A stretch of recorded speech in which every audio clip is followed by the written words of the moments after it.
Everyone, আজি ৰাতিপুৱাৰ পৰা দুযোৰ কাপোৰ চিলাই ৰেডি কৰিলোঁ। এতিয়া ইস্ত্ৰি মাৰি ৰেডি হৈ গ'ল, আপোনালোকক দেখুৱাই আছোঁ।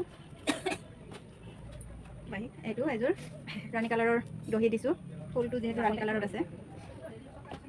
এখন মেখেলা, ব্লাউজটো ফ্ৰণ্ট চাইডতে অপেন দিছোঁ, এনেকৈ স্পন দিয়া আছে, পেড লগোৱা আছে ইয়াত, পিছফালে ৰাউণ্ড। আৰু এখন এযোৰ শাৰী, এজনীৰে হয় বাৰু। শাৰীৰ ব্লাউজটো মই এনেকৈ গলাটো ভি দিছোঁ, বেক চাইডতো ভি আছে, বেক চাইডতো ভি আছে, পেড লগোৱা আছে যে অলপ প্ৰব্লেম আছে।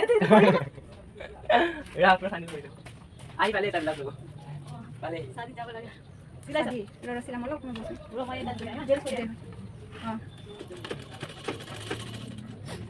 আজি লৈ আহিছোঁ। Bye bye. এতিয়া আকৌ কাষ্টমাৰ আহিছে, ভাল লাগিলে লাইক কমেণ্ট শ্বেয়াৰ কৰিব। মই আজি এটা ধুনীয়া লিপষ্টিক আনিছোঁ, মই বেছি ধুনীয়া লিপষ্টিক আনিছোঁ, মানুহজনী ধুনীয়া 150। আপোনালোকক মই নামটো কৈ আছোঁ, মোৰ ওঠৰ কালাৰটো ধুনীয়া লাগিছে। নামটো ব্লু ৰয়েল বেলা কিন বুলি আছে হা। নাম্বাৰটো আপোনালোকক কৈ দি আছোঁ, 08 নাম্বাৰটো 08 মেটৰে হয়, বেলা কিন বুলি লিখা আছে। ধুনীয়া কালাৰ লাগিছে লিপষ্টিকটো, আমি যিহেতু ডেইলি ইউজ কৰোঁ।